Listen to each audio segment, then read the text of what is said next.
New Zealand match শুরু করেছিল দারুণভাবে, আবার শেষটাও করেছে লড়াই করে, কিন্তু পুরো দিনের বড় অংশ জুড়ে ম্যাচের নিয়ন্ত্রণ ছিল বাংলাদেশের হাতে। ব্যাটিং বোলিং দুই বিভাগেই ধারাবাহিক চাপ তৈরি করে শেষ পর্যন্ত 55 রানের জয় তুলে নেয় স্বাগতিকরা। বিকেলে নিউজিল্যান্ডের পিচার উইল ওরুক 3 উইকেট নিয়ে বাংলাদেশকে চাপে ফেললেও ইনিংস গড়ে দেন নাজমুল হোসেন শান্ত ও লিটন কুমার দাস।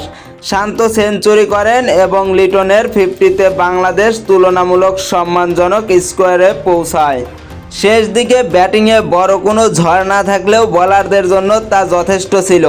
বিশেষ করে তরুণ পিচার নাহিদ রানা ছিলেন আগ্রাসী ছন্দে। দলে ফিরে এসে দুর্দান্ত 5 উইকেট নেন মুস্তাফিজুর রহমান, যিনি ফাইনাল ম্যাচে ফাইপার তুলে নেন। নিউজিল্যান্ডের ইনিংস একসময় ভেঙে পড়ে নিক কেলি আউট হওয়ার পর। এরপর শুরু হয় ছোটোখাটো ধস, তবে ডিন ফক্সফোর্ড একাই লড়াই চালিয়ে যান।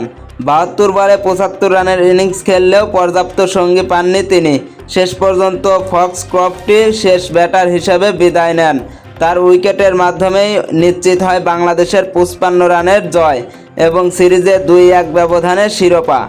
বাংলাদেশের হয়ে কিউইদের চাপের মধ্যে ফেলার মূল কাজটি করেছেন মুস্তাফিজুর রহমান। সিরিজে প্রথমবার খেলতে নামা এই পিচার 43 রানে নিয়েছেন 5 উইকেট।